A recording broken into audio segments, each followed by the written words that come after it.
Hi guys, अस्सलाम वालेकुम। आप सभी को इसके गोट फॉर्म के शानदार नगीने आप देख सकते हो।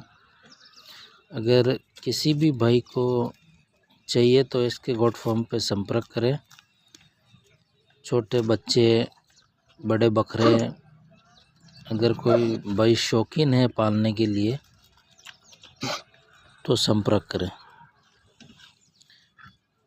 इसके गोट फार्म रूपनगर, ब्यावर।